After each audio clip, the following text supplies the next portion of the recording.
Na mtazamaji, karibu tena na shukrani kwa kuendelea kusalia nami. Kama nilivyokujuza awali, tutakuwa tunaangazia zaidi mfumo wa kutambua ujuzi wa elimu ya awali, ambapo kwa lugha ya Kimombo inafahamika sana kama recognition of prior learning. Ni swala ambalo limekuwa likizungumziwa sana na kupigiwa debe sasa hivi na serikali, hususan wakati ambapo mtaala wa CBE na mtaala wa CBC na elimu ya CBE unaonekana zaidi kutegemea ujuzi na vile katika utendaji zaidi kuliko katika masuala ya nadharia. Na tutakuwa tunaangazia, je, elimu hii na ujuzi huu utakuwa unaendana vipi na kuboresha vipi sekta ya elimu nchini Kenya, ambayo sasa hivi ni mtaala wa CBC na elimu ya CBE.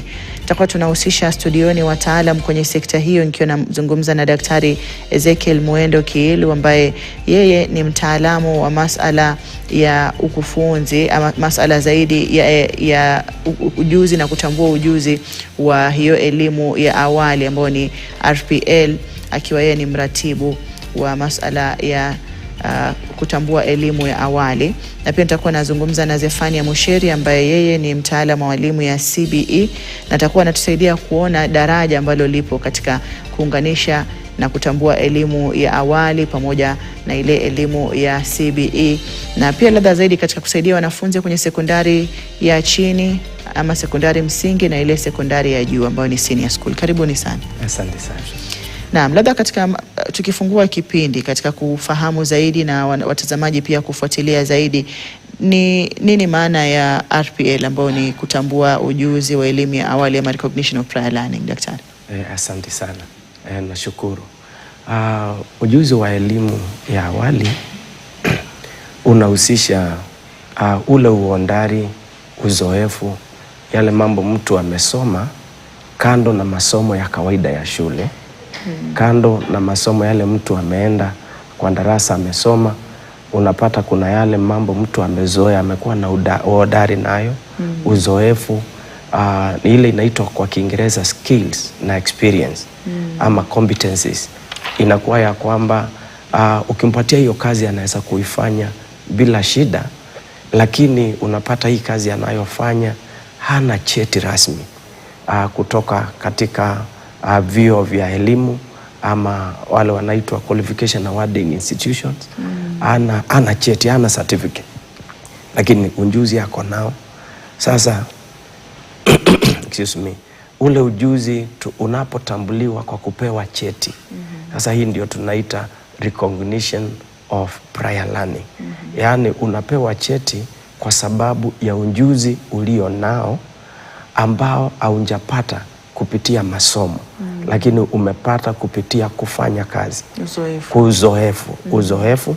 Na haitegemei ulipata lini, ulipata wapi, ama ulipata kwa njia gani. Bora unaweza kuthibitisha uko na ule uzoefu, uko na ule uhodari. Asante. Zefania, yapi ya kuongezea katika kufafanua zaidi kutambua elimu ama ujuzi wa elimu ya awali? Asante Bi Khadija. Nasema kwamba mfumo huu ni mfumo ambao ni mzuri sana, kwa sababu ukiangalia elimu yetu ya awali ya 8-4 ilikuwa ikitegemea sana maarifa. Lakini sasa wale ambao hako na ile content maarifa, yani ule ujuzi wa kwanza kipata 400 ameitwa Seminary Alliance ameenda wapi, basi walikuwa wameachwa nje. Walipoachwa nje hawakukata tamaa. Walienda wakaanza kuanzisha mambo yao, kama ni welding, ni yote akafanya, electricity tukafanya, na wakajikita pale, wakawa na ujuzi. Sasa serikali imeamua kwamba hawa ambao wana ujuzi kuna vile ambavyo watasaidia sana mfumo huu uone kwamba nchi yetu ya Kenya, taifa letu la Kenya limekuwa kwa njia moja au nyingine, kwa sababu wana ujuzi na wana utaalamu ule, na vile ambavyo wakitekeleza jambo lile ambao wamefanya inawasaidia sana, hususan wale ambao hawana tajriba hii. Tunaangalia tajriba na ujuzi, na akienda pala kama ni kutengeneza stima anatengeneza ukiona. Kwa hivyo hiyo practical skill, ule ujuzi ambao unafanya kwa uzoefu wako, ndio sasa serikali imeona kwamba hawa kumbe wamefungiwa nje kwa muda mrefu. na kwa sababu wamefungiwa nje kwa muda mrefu, basi tuone vile ambavyo tutawachukua ili wasaidie wale wengine kuona kwamba wamesaidia kukuza taaluma yao, na wale wengine pia wakue, ili taifa letu likue katika upande wa industrial development. Hii sekta ambayo tumekuwa tukiita sekta ya jua kali, sekta isiyo rasmi, ambayo ndio kuna ujuzi mwingi ambao ni wa elimu ya awali, na nafikiri itakuwa wananufaika zaidi na mpango huu. Ni kwa nini sasa hivi ni muhimu zaidi kushinda labda kabla wakati huu kuzungumzia mjadala wa elimu ya awali na ujuzi wa elimu ya awali katika umuhimu wake kwenye kuboresha labda elimu ya TVET na hata elimu ya CBE? Kwanza nashukuru sana kwa kupata hii nafasi ya kuja kuongelea mambo ya ujuzi wa elimu ya awali, maana ni jambo la maana sana. Hawa watu wa jua kali utapata wengine wao hawakuenda katika viwango vya masomo ya hali ya juu, lakini ule ujuzi wako nao.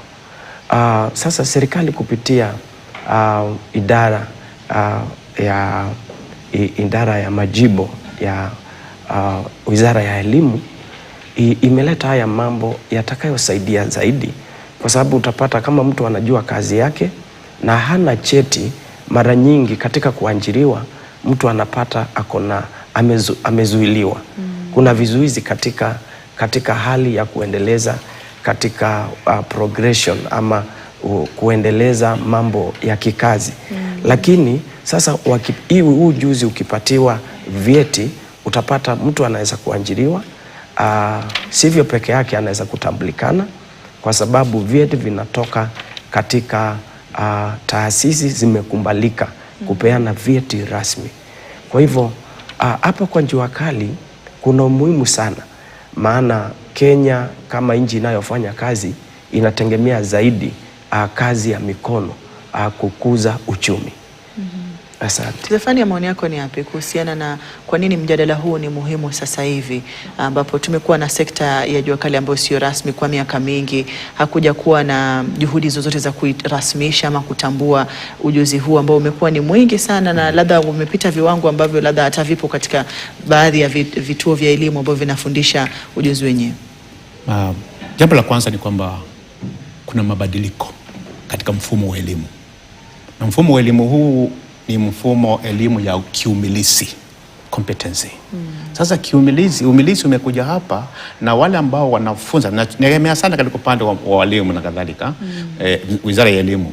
Sasa imeangalia kwamba ujuzi huu umilisi huu umekuja, wengi wale ambao wamepitia mfumo wa 8-4 hawana ujuzi huu, hawana umilisi huu.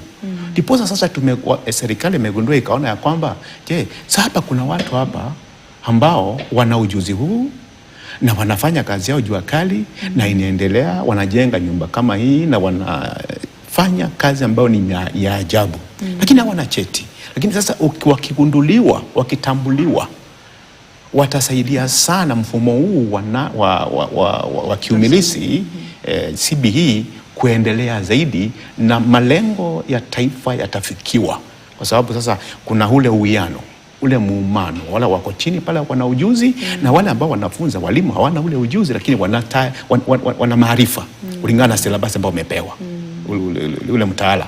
Sasa ule mtaala wakiangalia sasa anafanya, lakini sasa ule ujuzi wa kuelekeza, kutekeleza ndio haupo. Kwa hivyo ukileta RPL na ukileta CBE pamoja, utaona kwamba malengo ya serikali, malengo ya elimu yale 8 yatafikiwa kwa njia moja au zaidi mwingine. Na kuongezea pale, kwa mfano ukienda kwa garage, mahali magari yanatengenezewa, wewe mwenye gari uulizi mtu ulisomea ujuzi huu wapi, ulinjulia wapi. Bora kuna mtu amekuelekeza ya kwamba kuna mechanic anajua kazi zaidi, utapeleka gari yako pale, injapokuwa ni ya bei juu, lakini utaamini yule mtu kwa ajili ya kazi na vile watu wamependekeza, huyu ni hodari kwa hii kazi, huyu ni hodari. Sio hivyo peke yake, mafundi wanaotupakia nyumba rangi, wanaotujengea, hatuwaulizi ulisomea wapi. Seremala, fundi wa mbao, hatuwaulizi ulisomea wapi. Ila hali sasa hawa watu wakitambulishwa ama ujuzi wao ukiaralishwa, ukipewa dhibitisho rasmi ya kwamba uko na cheti, itaboresha pia uhodari wao. Na mtu atakuwa na ile inaitwa kwa Kiingereza self confidence ya kwamba hii kazi yake pia inatambulikana. RPL inawafaa kina nani? Inawalenga kina nani hususan? Inawalenga wanafunzi wa shule, inawalenga wafanyikazi waliopo sokoni, ama inawalenga wote? Wa RPL inawalenga wote. Kwa mfano, kuna watu walienda wakasoma na wakasomea mashule ambayo sio rasmi, yale ambayo sio accredited. Huyu mtu amesoma, ufahamu amepata, amepitia ile miaka, lakini karatasi aliyo nayo ni karatasi kama ile ingine. Hapa utapata huyu mtu akona knowledge, akona ufahamu, akona maarifa. Sasa haya maarifa yanapotambulizwa kupitia ujuzi wa elimu ya awali, huyu mtu atakuwa na cheti rasmi kutoka kwa taasisi ambazo zinapatiana vyeti kirasmi. Pia kuna yule mtu hakuenda kabisa shule. Kwa mfano, mimi niko hodari katika mambo ya kidini. Tunaita Christian ministry na Christian chaplaincy. Niko pale kama mwalimu, kama mtu wa kuangalia hayo mambo, kama mratibu. Utapata ya kwamba kuna mtu ameinuka cheo mpaka amekuwa askofu, lakini hakuenda shule. Ila hali ile kazi anayofanya, utapata kanisani kwake akona wasomi, anaongoza watu wenye ujuzi tofauti, lakini hajawahi enda shule. Sasa imefika wakati serikali imetambua hata watu wa kidini ujuzi wao utambulikane kupitia elimu, ujuzi wa elimu ya awali. Wapatiwe katika viwango tofauti kulingana na level zao. Maana kuna kiwango kinaitwa level 4, level 5, level 6.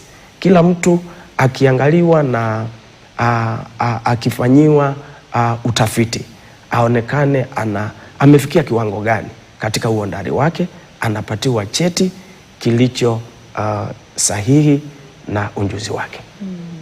Na vizuri umetaja kwamba pia elimu ya kidini ambayo haikuwa labda imepatikana kwa njia rasmi ya kusomea, pia itakuwa inatambulika labda kwa wengine ambao hawakuwa wanafahamu hilo, at least wameeleza kuelewa. Stefania, maoni yako ni yapi kuhusiana na kina nani wanalengwa na mfumo huu ama mpango huu wa elimu, kutambua elimu na ujuzi wa elimu ya awali, na kwa nini inawasaidia wanafunzi walioko darasani na bado inawasaidia watu walio katika sekta ambayo sio rasmi, na pia labda viongozi wa dini ambao hawakusomea viwango vya dini lakini wanaweza kuifanya kazi hiyo kama wale waliosomea? Asante Bi Khadija. Kwanza nianze pale mama ameachia kwa upande wa kidini. Utaona kwamba hawa wakitambuliwa wapewe vyeti kwamba hana ujuzi huu na anafanya kazi yake vizuri pale kanisani au pale wapate katika dini. Jambo la kwanza kwamba yale yalitokea Ashakumzi Matusi, yalitokea kule Shakahola, hayatatokea kwa sababu tayari umejulikana, umetambuliwa kwamba huyu ni mtu ambaye amehitimu na ana ujuzi wa kuongoza katika upande wa dini. Hivyo mtu kujifanya kwamba mimi ni padri, mimi ni pastor au ni fulani, hiyo itaisha kwa sababu tayari ana cheti, serikali imemtambua. Hivyo yale yataisha kwanza. Alafu wengine ambao wanalengwa ni jambo la kwanza ni wale wana sekta ya informal. Wao hawajai kwenda mahali popote, na informal sector pia tunalengwa. Youth ya vijana ambao wametoka shule. Kumbuka wamemaliza form 4 na wametoka shule, badala kuingia katika mambo mengine kama ni miadarati, basi wakitambuliwa ule ujuzi wao, basi naona kwamba watakuwa na faida katika jamii yetu, taifa letu la Kenya. Wengine ni wale ambao wanatafuta kazi, asylum seekers. Alafu kuna wale ambao hawajaenda shule pia wanalengwa. Unakuja pale na lugha yako ya mama na uwezi kueleza, uliachia standard 2, lakini ujuzi ndio huo, unatambuliwa hata katika gatuzi lote. Kwa hivyo pale pia tunawalenga, ni group ni lengwa pale. Alafu kuna wale ambao ni retirees, mtu ambaye amestaafu, sasa ameachwa na jamii. Na hapa ndio tunashindwa katika taifa letu la Kenya. Ukiangalia katika mataifa ya nje, utaona kwamba wale ambao wametahiri wamekuwa dafina nitumie nini neno gani pale, yani walikuwa ambao wanasaidia sana taifa kukua. Sisi hapa Kenya tunawatupa, na hapa hawa ndio wako na ujuzi wako nao, na ujuzi haujaenda retire. Hivyo ule ujuzi ndio tunataka kuna pale. Alafu pia refugees, wale ambao wako pale pia refugees kuna pale wamekuja na ametoka na ule ujuzi kutoka katika nchi ambayo alikuwa. Akija pale badala ya kumtambua basi tunamdhalilisha. Alafu tuko na pia migrants pia kumekuja na kitu kama hicho. Kwa hivyo wakija pale wataongeza hao maarifa, na unaona kwamba bado nalenga mfumo wetu wa CBE basi unawekelewa njia moja kuona kwamba una uzito zaidi katika upande wa yani maoni yake au maono yake vile ambavyo ilikuwa inalengwa 2030. Asante. Daktari, tukija kwenye kutambua sasa ujuzi wa awali, wewe kama mratibu kwenye sekta hiyo, mnathibitisha vipi kwamba mtu alikuwa na ujuzi wa kitu fulani, na pia ladha unaingia vipi katika kuingia kwenye mfumo rasmi kutoka kwenye mfumo ambao sio rasmi? Asante sana Biadia. Sasa jambo la kwanza, hapa kuna wahusika. Mwanzo kabisa ni Wizara ya Elimu ambayo iko na idara ya majimbo ya elimu ya ufundi, inaitwa State Department of TVET. Hao ni wahusika muhimu, maana bila wao hakuna chochote. Kuna mhusika mwingine muhimu sana anaitwa KNQA, Kenya National Qualifications Authority. Kwa sababu hawa ndio wanaeleza ni kiwango gani ama ni cheti gani kinachostahili kiwango gani. Tukutoka hapo kuna zile vyuo ambazo zimesajiliwa na TVET Authority. Kwa mfano mimi ninafanya na Capacity Training Institute ambayo iko Kakamega. Na tunapeana masomo tofauti kama masonry, tunapeana culinary arts, tunapeana Christian ministry, Christian chaplaincy na mengineo. Sasa kama hakuna Ministry of Education, hakuna State Department of TVET, hakuna KNQA, juu ya hayo kuna wale watu ambao ni qualified, wamefaulu katika haya mambo ya recognition of prior learning, tunawaita practitioners, ambao baada ya kutambua wana ujuzi wa elimu ya mambo ya awali, ujuzi wa elimu ya awali, wanaenda wanasomeshwa. Wanasomeshwa kiwango kinaitwa practitioners level 2, ili ya kwamba wawe na uzoefu wa kuangalia ni nani amehitimu na ni nani anaweza kuwa. Maana si tumesema kila mtu, kila aina ya mtu, bila kuangalia umri, bila kuangalia ametoka wapi, amehitimu kuwa mtu wa RPL, amehitimu kuwa candidate, au amesoma ama hajasoma. Kwa hivyo sasa kutokea hapo ndio sasa tunaanza process. Tunaanza process na publicity na awareness, kutangaza watu waelewe ya kwamba ujuzi wa elimu ya awali unatambuliwa. Ujuzi wa elimu ya awali unaweza kutambuliwa na upate cheti rasmi.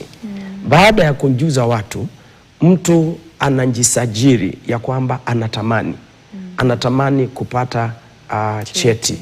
Tunamuita candidate, na hiyo tunaita expression of interest. Anajaza form kupitia portal ambayo tumepewa na TVET SIDAC na kupitia chuo kama sasa vile nasema Capacity Training Institute ambayo ni accredited na TVET Authority. Anajaza ya kwamba mimi ningependa niangaliwe, ningependa muangalie muone kama naweza kutainiwa, kama naweza kuangaliwa ili nipate hiki cheti. Kwa hivyo tunaanzia hapo. Alafu tuna wale watu walisoma recognition of practitioners level 2, na auwezi ukaenda kuangalia mtu wa idara ambayo hauna uzoefu. Kwa mfano mimi nimesema mimi ni wa Christian ministry. Injapokuwa anaweza kuwa nilikuwa mechanic siku moja, kama sina cheti cha kuwa mechanic, siwezi nikawa na ruhusa ya kwenda kuangalia mtu ajui hiyo kazi. Kama hauna cheti cha hilo jambo, if you are not an industry expert, hauwezi kupewa nafasi ya kuassess. Na sasa kuna process. Tunaanza na hiyo publicity awareness. Baada ya mtu amependa, anaingia sasa, anafanyiwa kitu kinaitwa counseling and facilitation. Anaelezewa ni wapi anaweza kuingia, wapi, ni nini amebakisha, ako na nini inayothibitisha ya kwamba amehitimu. Anaonyesha niko na hii, niko na hii. Tunaita portfolio of evidence.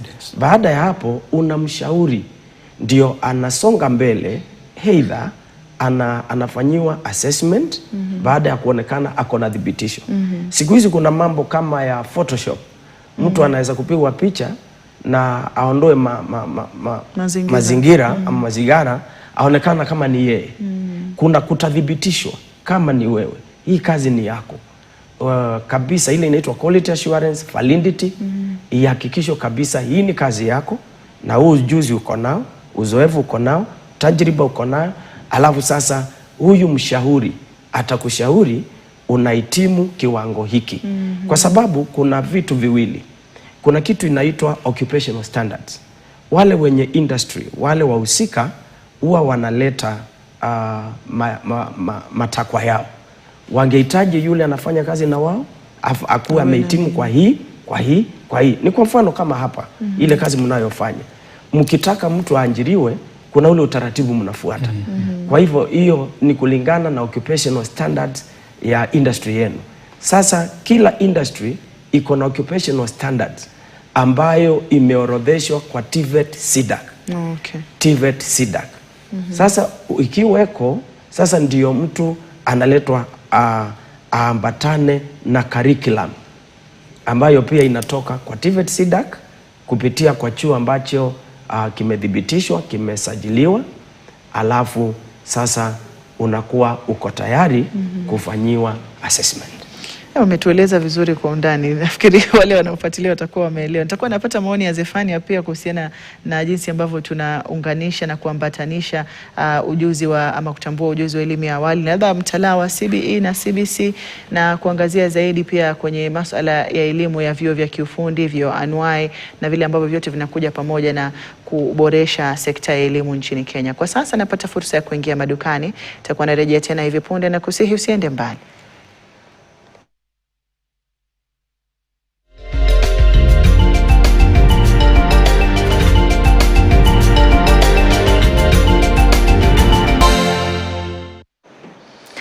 Karibu tena mtazamaji, tukiendelea na mazungumzo studioni, tukijaribu kuwa na ufahamu zaidi kuhusiana na swala la kutambua elimu ama ujuzi wa elimu ya awali ambao ni recognition of prior learning, swala ambalo linaendelea kupigiwa debe, na kujaribu kurasmisha ile sekta ya jua kali ambayo sio rasmi, na kuwezesha ule ujuzi ambao umekuwepo kwenye soko la ajira ambao haujarasmishwa na vyeti uweze kupata vyeti kwa wale ambao wana uzoefu na tajriba kwenye sekta mbalimbali.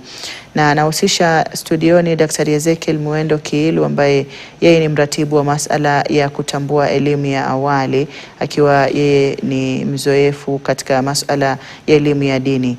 Na vile vile pia namhusisha Zephania Musheri ambaye naye ni mtaalamu wa elimu ya CBE na pia ni mkufunzi wa walimu wa CBE. Tutakuwa tunazungumza naye pia katika kuelewa zaidi masala ya CBE na ambavyo inaendana na kutambua ujuzi wa elimu ya awali. Karibuni kwenye awamu ya pili. Asante. Zephania, tunaangazia zaidi kwenye elimu ya CBE kwamba inalenga umahiri na kuondoa kule kukariri kwamba unajua tu nadharia lakini haujui ule utendaji. Mfumo wa RPL unaendana vipi na falsafa ya CBE kwa jumla? Asante. Jambo la kwanza naomba watambue wale walikuja na mfumo huu wa RPL na vile ambavyo inaleta na CBE.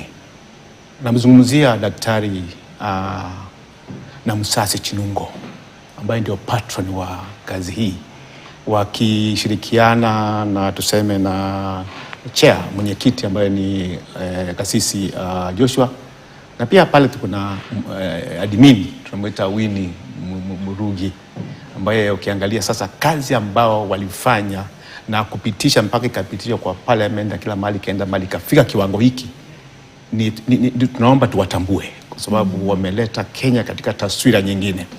Nikija katika swali lako, ni mfumo wa ujuzi wa elimu ya awali na mfumo wa elimu ya kiumilisi unaingiliana vipi?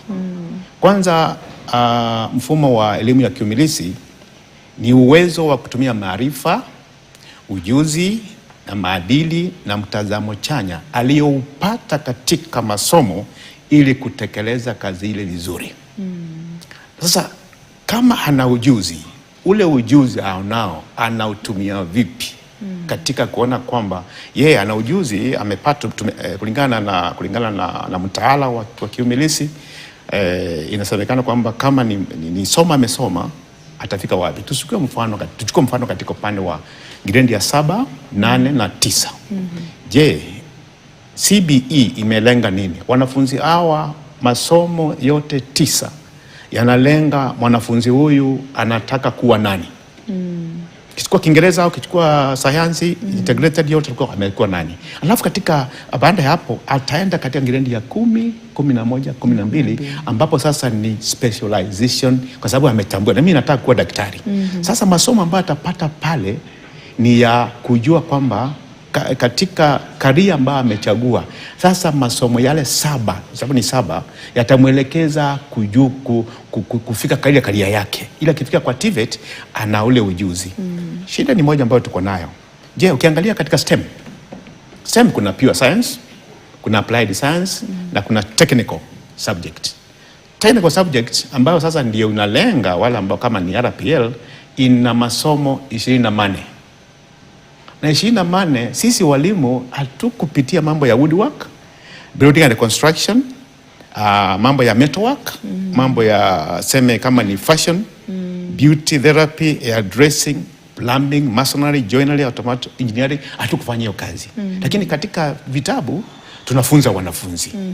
Na sasa tumerudi pale kwa maarifa peke yake. Lakini namna ambavyo anatumia ujuzi ule, RPL iko hapa, kuna mtu ana ujuzi wa miaka na mikaka. Kuona kwamba hii kazi naielewa. Akiletwa pale darasani atasaidia mwalimu katika kwa sababu amefunza 40 minutes, dakika 40, ile dhana, the concept ambayo alikuwa anaifunza kama ni electricity, sisi tunaunganisha tu pale kwa mjiji wa meza. Lakini sasa huyu anaifanya wazi. Tuchukue kwa mfano kama hao kwa hapa studio. Utaona vile ambavyo vile anafanya kazi ile, ana ule ujuzi. Na akipewa cheti basi atakuwa na idhini ya kuingia katika institution yoyote katika taifa letu la Kenya, ili kuona kwamba hao wanafunzi ambao wanafanya electricity wamechagua ya technical. Hiyo masomo 24 watawasaidia sana, ili wakitoka pale watakuwa na ule ujuzi, wakaona kwamba itakuwa ni sawa. Kwa hivyo ni hiyo practical skill ndio tunataka kuhimiza, ambayo iko pale, ili mwanafunzi huyu kwanza amewezeshwa, he has been empowered, amehusishwa, he has been engaged, ili tupate mwanafunzi au mtu ambaye akitoka pale nje atatekeleza kazi yake kwa njia ambayo inayofaa. Kwa hivyo ndio maana kwamba hii RPL imesaidia sana katika upande huo. Daktari, katika kuangazia zaidi jinsi ya kutambua elimu hii ama ujuzi ambao tunauzungumzia, ni vigezo gani ambavyo hutumika kuhakikisha kwamba unautambua ule ujuzi na ile elimu ya awali, lakini katika viwango vya kitaifa vya TVET? Rudia tena tafadhali. Ni tunatumia vigezo gani ambavyo tunaangazia wakati ambapo ujuzi wa awali unatambuliwa? Unapokwenda pale kama mratibu na unataka kutambua ujuzi wa awali na kuhakikisha kwamba huyu anaweza kupata cheti rasmi kurasmishwa, vigezo gani ambavyo vinaangaziwa ambavyo vinaendana na ladha vile vigezo na viwango vya kitaifa? Asante. Jambo la kwanza, nashukuru sana. Na kama vile mwenzangu amesema, tunatambua ile kazi imefanywa na wale waliokuwa mbele yetu.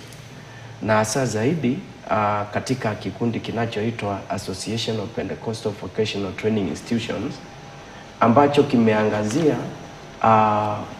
dini pia iangaliwe katika mambo ya RPL. Nikirejelea kidogo, competence based education and training, it is inalenga zaidi msomi, mwanafunzi kuliko theory. Na jambo la pili ni kile kinaitwa kwa Kiingereza hands on Huyu mtu anafunzwa katika ule ujuzi alionao, tena anafunzwa kulingana na akitoka ataenda kufanya kazi gani. Afunzwi tu apate maarifa, lakini anafunzwa akielekezwa atakapotoka ataenda kufanya nini, ni nini atazingatia maishani mwake.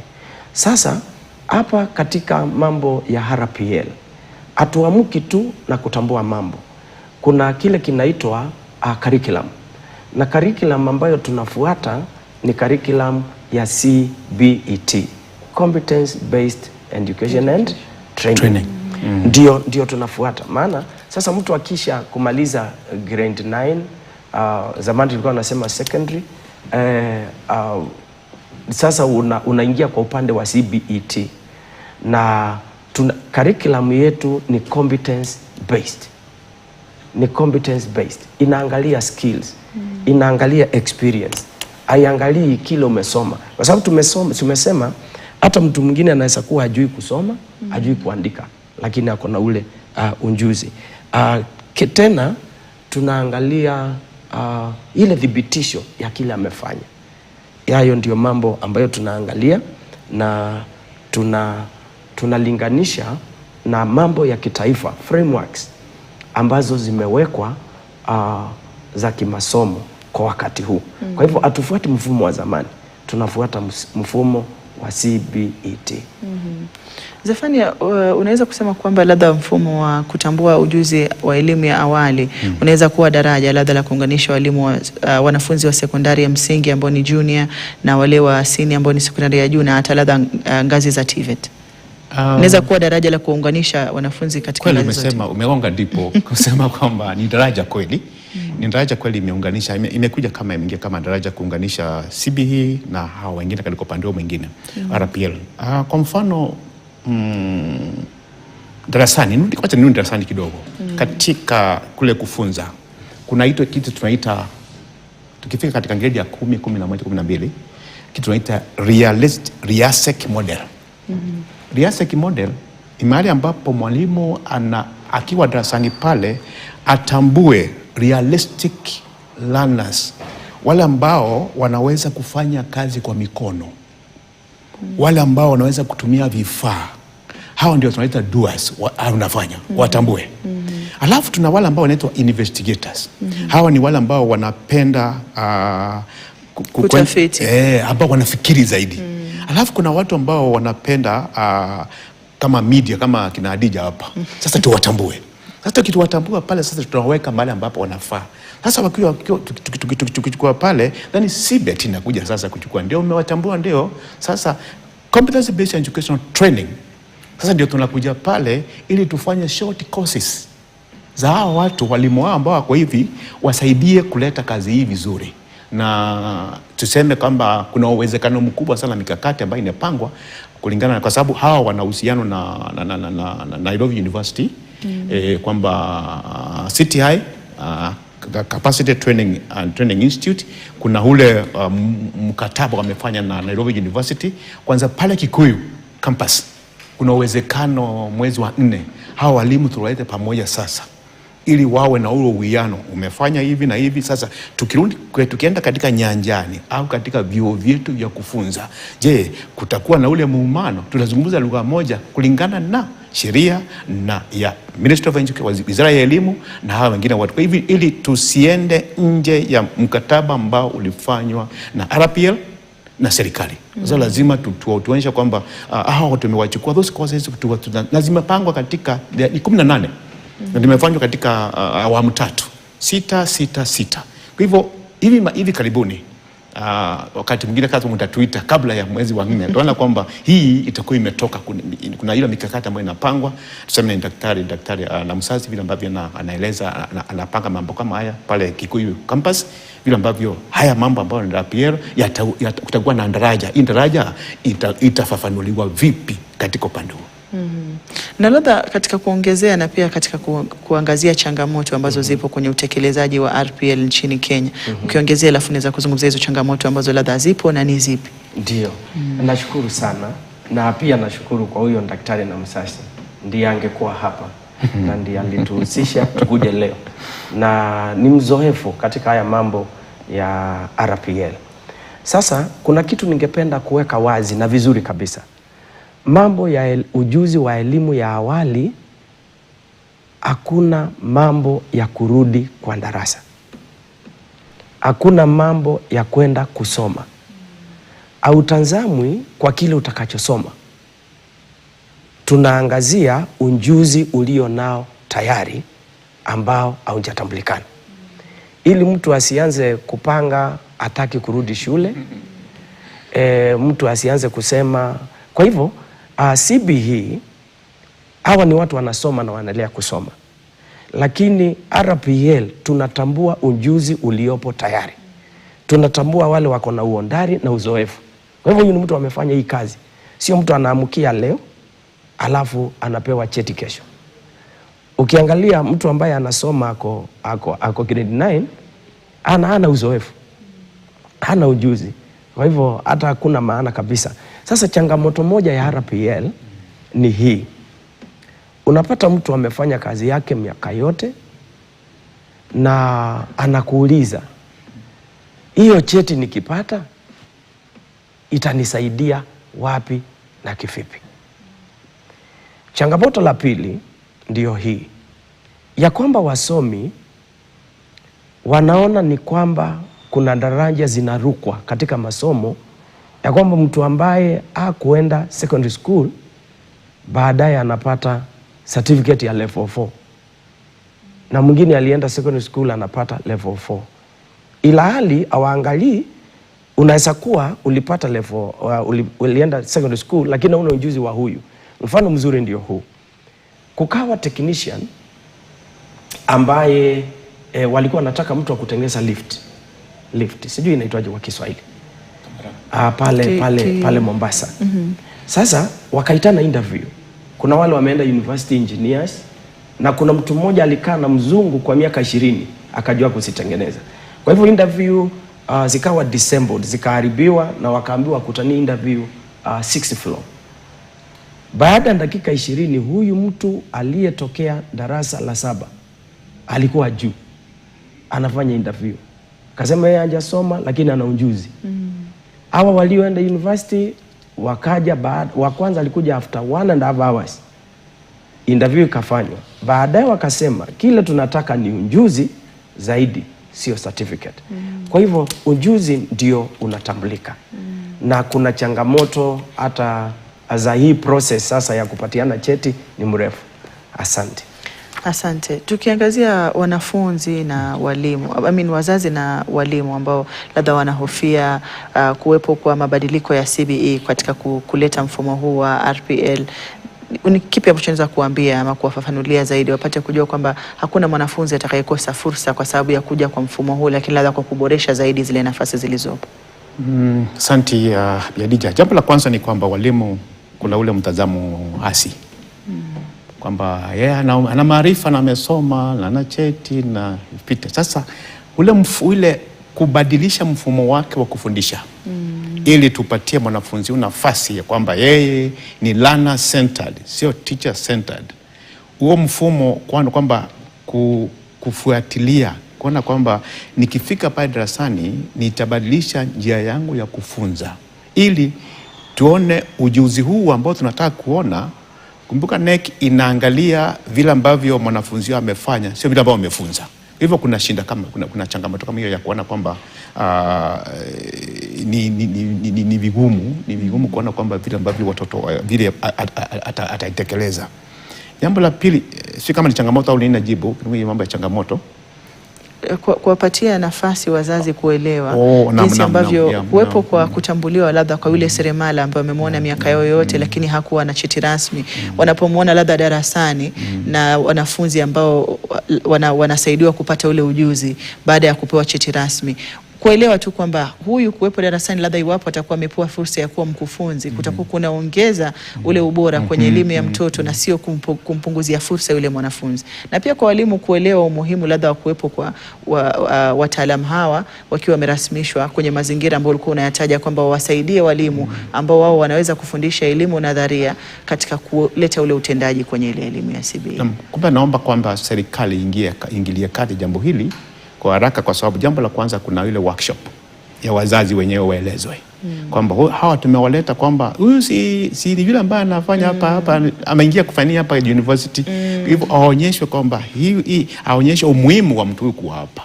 Alafu yale mashirika mengine ambayo yanaangazia, hata nyinyi watu wa media, tuone vile ambavyo mtaangazia jambo hili kwamba huyu ambaye amekuja pale hajaingia kudunisha mwalimu, ameingia kuongeza ubora wa kazi ambayo inaendelea pale darasani ili kuboresha mwanafunzi huyu katika ujuzi wake na kutumia ujuzi ule vizuri unapofaa. Jambo jingine ni walimu wenyewe, ni wanafunzi wenyewe, kwamba kuna yule kwamba huyu naye amekuja hapa si mechanic wa sehemu hii. Hivyo wanafunzi pia wahamazishwe kwamba hao ambao wamekuja si kwamba wameingia ndio una ujuzi kuliko yeye, unamesoma zaidi, lakini yale ambao anaingia kutekeleza, ameingia kuziba pengo ambalo mwalimu hawezi kuziba, mzazi wako pia hata ikiwa ni nani hawezi kuziba. Kwa hivyo ameingia pale kusaidia mfumo huo wa CBE uende kwa njia ambayo inafaa. Ndiposa kunakuwa na workshop nyingi na kadhalika. Na ukiangalia kwamba wakianza kuja pale shuleni, kwanza kuna sasa kama miaka kwenye gwaride na ametambuliwa kwamba vile ambavyo watachukua ambao wameingia kuzungumza, na akianza pale unakuta kwamba hata lugha yake itakuwa chini ya matarajio ya bila baada zungumuza, lakini akienda kufanya kazi ni zaidi. Kwa hivyo kwamba changamoto moja ni hiyo kwamba kuhamazishwa kuwe zaidi katika mambo hayo yote, ili kuweze kuwa na uwiano kwa wale wanaoleta ule mchango wa utendaji na wale walimu waliopo darasani. Naam, so daktari, labda tukiangazia kuna swali umelitaja kama changamoto waliopo katika sekta hii, wanauliza nikipata cheti hichi kitanisaidia vipi? Labda ndoto ni gani? Ni kipi ambacho tunakilenga tunaporasmisha sekta hii na kuwapa vyeti wale wataalam kwenye sekta ambazo sio rasmi, katika haswa kuboresha kazi zao, katika kuboresha labda nafasi zao kwenye soko la ajira, iwe ni humu nchini ama kimataifa? Ndio mwanzo tumesema kuna kitu kinaitwa expression of interest. Hakuna mtu anayelazimishwa. Wewe unayetamani cheti ni wewe unayeandika ya kwamba mimi Ezekiel ninataka nipate cheti kwa ujuzi nilionao. Na ile uleta confidence ya juu. Tuseme kwa mfano, mtu alitokea darasa la 8 mfumo wa zamani ama la 7, na leo anakuja kufanyiwa assessment na amepata diploma kwa mambo ya ujenzi. Huyu mtu atasikia moyo wake umeridhika, atasikia amepata kitu, there is achievement. Kwa hivyo sio hiyo peke yake, nchi yetu ya Kenya inategemea hawa watu wanaofanya kazi ndogo ndogo katika kukuza uchumi wetu. Na ninaomba kushukuru rais wetu kabisa kwa kupea RPL kibaumbele, kwa sababu wengi watasaidika. Tumeanza na wengi wameanza kupata vyeti kupitia RPL. Maelfu tayari wamehitimu katika muda mchache. Inakuwa sio kama kusoma miaka yako yote. Ujuzi wako na kutambulisha. Na usisahau ya kwamba wenye ufunza wale wengine kazini, inakuwa ni kuangalia, kuona, kutenda, kufanya mpaka unajua. Kwa hivyo utapata kule wanaofunzana kazi si walimu wenyewe, ni ujuzi wanafunzana wenyewe. Naam, asante. Tutakuwa tunarejea kuangazia zaidi hayo, lakini kwa sasa napata fursa ya kupiga tama la maji. Nitakuwa narejea hivi punde na kusihi usiende mbali.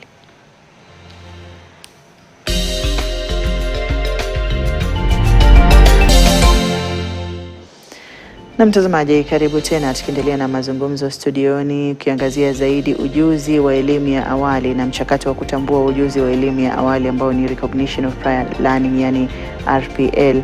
Na studioni tunaendelea kuhusisha wadau ambao wana ufahamu zaidi katika masuala hayo, na kuangazia kama alivyotaja Daktari Ezekiel Mwendo kwamba kuna mchakato ambao unafuatwa, ikiwepo ni kujaza ile fomu ambayo wewe unataka kutambulika ukiwa na ujuzi wa awali. Unajaza fomu ambayo inaonyesha stakabadhi zako ambazo zinaonyesha taarifa kukuhusu, iwepo majina yako na vile vile namba yako ya kitambulisho, ama pia kuonyesha wewe iwapo ni mwanamume ama mwanamke, na masuala mengine ambayo yanakuonyesha iwapo una ujuzi wa aina gani katika kuweza kutambulika. Na ni vyuo baadhi ambavyo vina uwezo wa kutambua na kukupitisha katika mchakato huo kama alivyoeleza, ikiwa ni vile vyuo ambavyo vimepewa fursa hiyo, ambavyo vimeweza kupewa nafasi hiyo na kile chuo cha TVET SIDAC, ambapo kina uwezo wa kukupatia fursa kama chuo ama kama taasisi ya kurasmisha na kuasisi wale wanaotaka kupewa utambuzi wa ile elimu yao na ujuzi wa elimu ya awali. Karibuni kwenye sehemu ya mwisho. Nafikiri kuna swali ambalo limejitokeza wakati wa mapumziko na linamwelekea daktari.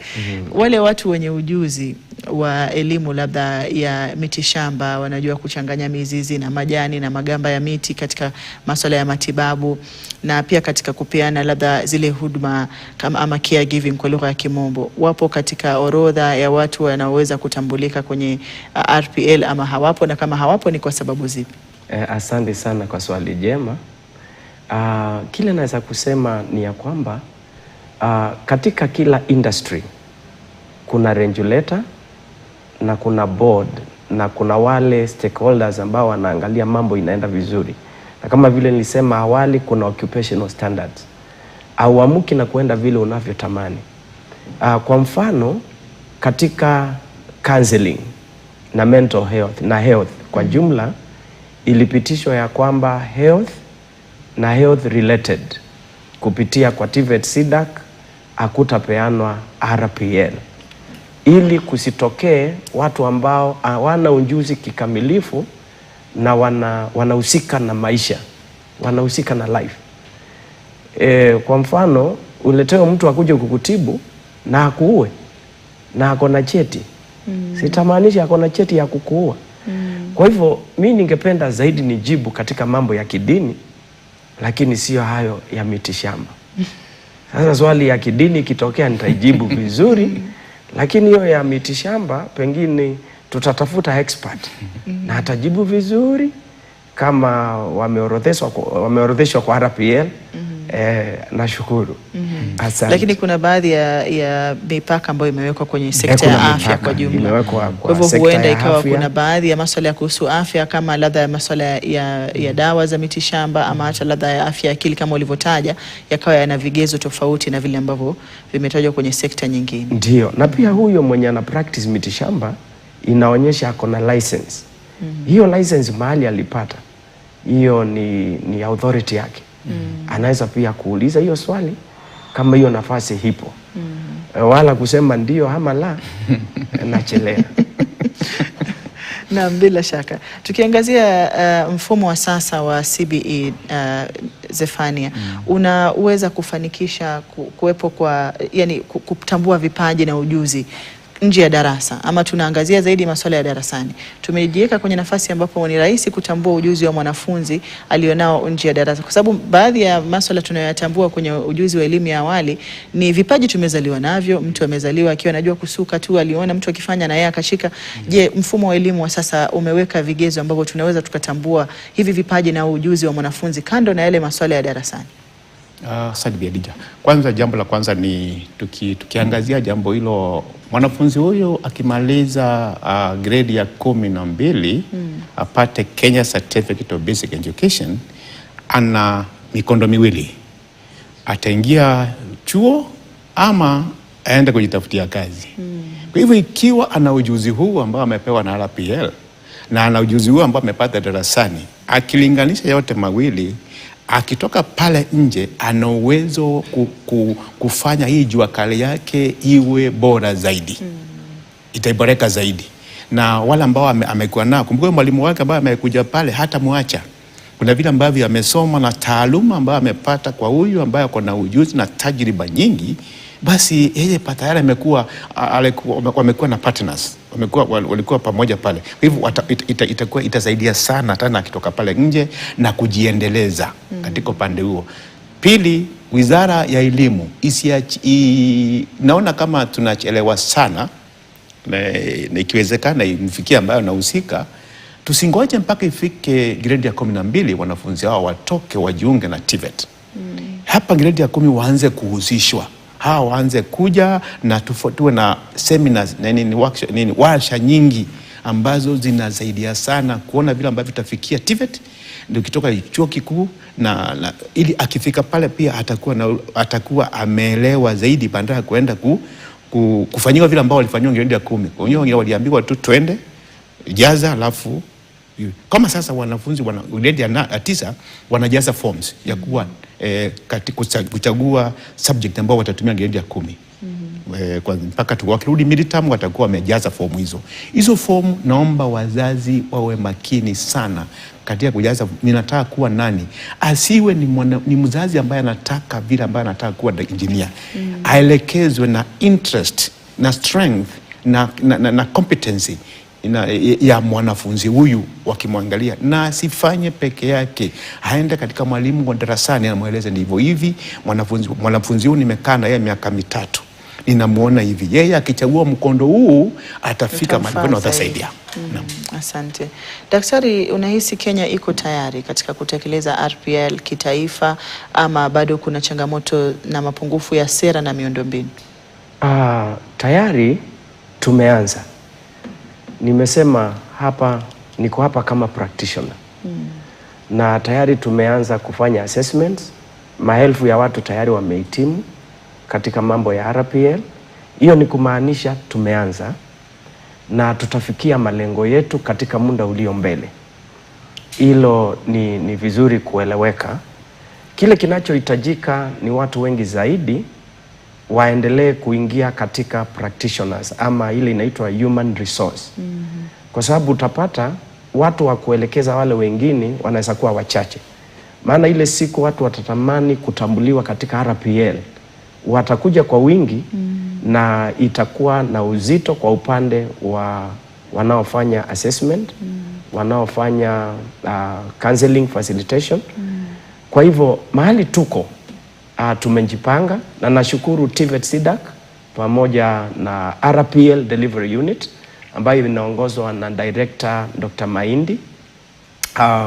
Wamefanya kazi mzuri sana kwa mambo ya RPL, na Kenya yote saa hii tuko maeneo yote, all the regions, majimbo yote, hakuna eneo ambayo haijapelekewa hayo mafunzo ya kupata practitioners. Kwa hivyo tuko mahali pazuri. Kile kinangojewa ni watu wahamasishwe, waelewe, express, alafu moja kwa moja tutakuwa tumefikia pale. Na nashukuru Rais wa Kenya sana kwa kuweka kibao mbele ya haya mambo ya RPL, hata katika huu mpango wa nyota kama sikosei. Kwa sababu ameimiza sana juu ya wanarika, na iko na umuhimu mwingi sana. Kwa hivyo naona mwaka huu wa 2026, mwaka wa 2027 tunaweza kuwa tumefikia viwango vikubwa, sio kwa Kenya peke yake.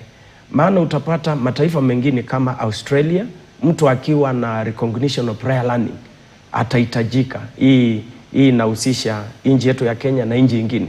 Hata kwingine kama Qatar, tayari watu wamehusishwa, wamepelekwa kule.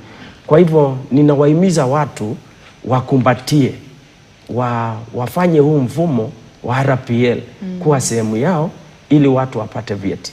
Asante sana. Naam, Zephania, ni yapi ambayo ama ni hatua zipi ambazo zinahitajika ili walimu waweze kuwa tayari katika kutekeleza RPL kwenye ufanisi ama kwa njia ya ufanisi? Jambo la kwanza tukiangalia katika shule za umma, kwanza ni warsha. Wizara ya Elimu yana vile ambavyo inatoa taarifa kama hiyo kwamba waanze kuhamasishwa.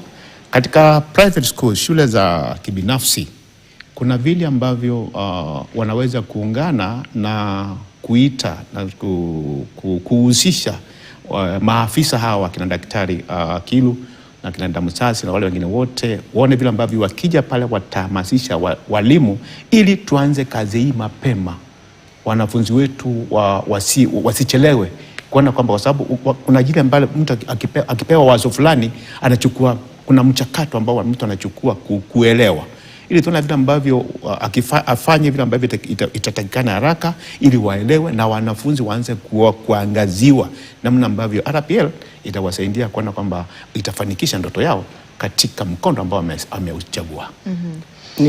Ningeomba kuongezea kwa lile ya kwamba katika mashule ya kiufundi, the TVET institutions, the vocational training institutions, ningeomba kupitia kwa serikali kama ingewezekana kuwe na affirmative action ya kwamba wale wamehitimu warudishwe tena waelewe haya mambo, maana kuna yale mambo tunaita emerging issues, waelewe vizuri mambo ya RPL. Kwa mfano, nimepitia mafunzo yanayoitwa CBA, Competence Based Assessment, nimeenda mafunzo ya CBET kupitia Kenya School of TVET. Tungepata watu wakiwa kule wanafunzwa, ingekuwa vizuri. Number 2, kila shule, kila chuo inahitaji ikuwe na RPL committee ambayo kama mimi ni RPL coordinator wa chuo chetu Capacity Training Institute ambayo iko Kakamega na iko maeneo yote ya Kenya. Kila TVET institution ikuwe na committee ya RPL ndio waweze kutekeleza for implementation. Hiyo itakuwa bora sana, na wale wengine ambao ni experts waingizwe na industry yenyewe. Sasa hapa industry tunasema church ministry, church ielewe ya kwamba wachungaji wanastahili kupata vyeti, na nitaeleza kitu ambacho pengine ni kando na hii. Unaona mambo kama ya Shakahola, wachungaji wangekuwa wamesoma, hizi shida hatungepata. Sijui niongee kwa Kiingereza, you cannot regulate a person that you have not qualified. Kwa hivyo ni vizuri hapa wachungaji wapate certificate hasa kupitia RPL. Maana wakiambiwa warudi shule watasema waliacha shule hiyo miaka ya zamani. Lakini wakipata vyeti wataelekezwa. Alafu watakuwa certified. Wakikuwa certified, they will form into associations and societies that can have self-regulation. Alafu utapata kile serikali inataka wachungaji wenyewe wataleta. Kwa hivyo mfumo wa RPL unaweza kuwa suluhisho kwa itikadi kali za kidini. Inaweza kuwa suluhisho kwa Kenya. Lakini inahitaji critical thinking. Naam, labda kwa kuangalia zaidi, kunaweza kuwa na hatari ya kushukisha viwango vya elimu iwapo mfumo wa RPL hautaangaliwa kwa tahadhari. Kwa sababu kama ulivyotaja, kuna masuala ambayo yatakuwa yanaboreka, kwa mfano kuondoa itikadi kali, kwa sababu utakuwa umepata cheti kama mhubiri, kama kiongozi wa dini, na utakuwa unaenda na vigezo ambavyo vinakwendana na katiba. Lakini katika labda kusipoangalia kwa uangalifu zaidi, kuna hatari je ya kushukisha viwango vya elimu iwapo hakutakuwa na tahadhari ya kutekeleza mfumo wa RPL? Tunaanza na daktari alafu Zefania. Nilisema kuna wahusika katika mambo ya RPL, na mhusika mkubwa ni Kenya National Qualifications Authority ambao ndio huweka policy na frameworks zitakazofuatiliwa katika cheti chochote kitakachotokea. Tukitoka kwa KNQA ambayo ndio inaweka utaratibu, mtu ndio apatiwe cheti lazima awe amehitimu kwa hii. Kuna nidhamu na maagizo na kila kitu. Jambo la pili, kuna TVET SIDAC ambayo ndio inapatiana curriculum na ndio inapatiana occupational standards ambazo lazima sifuatwe. Au amuki na kupatia mtu kwa sababu unamjua. Kwa hivyo tunafuata curriculum ya CBET. Jambo la tatu ni process, ni mtiririko wa mambo fulani, ni stages. Au kuji mara moja na kusema nataka cheti. Itabidi ufuate katika utaratibu wa kielimu ndio uhitimu, iwe ni level 3, level 4, level 5, level 6. Lakini kwa bahati nzuri wachungaji wengi wako na vyeti, isipokuwa hazinjatoka kwa taasisi ama vyuo rasmi. Utapata mchungaji ako na masters degree lakini imetoka kwa chuo ambacho hakijatambulikana. Sasa kile cheti kinaweza kuwa sehemu ya thibitisho ya kwamba alipata maarifa na masomo. So inaitwa portfolio of evidence. Kwa hivyo si kuamka na kupeana cheti tunafuata KNQA ambayo ndio huweka utaratibu wa masomo yote Kenya, iwe ni university, iwe ni college, iwe ni shule, tunafuata utaratibu wa KNQA. Hatutokei na itikadi ya kidini na kusema wachungaji wapewe certificate.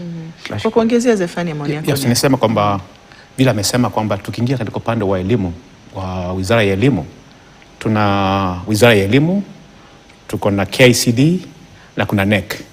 Kwa hivyo jambo la kwanza, NEC, KICD inapeana curriculum, mtaala. Kwa hivyo hata akija lazima atafuata mtaala ambao unatakikana kufuatwa. Katika upande wa NEC assessment, mimi nimefanya competency based assessment.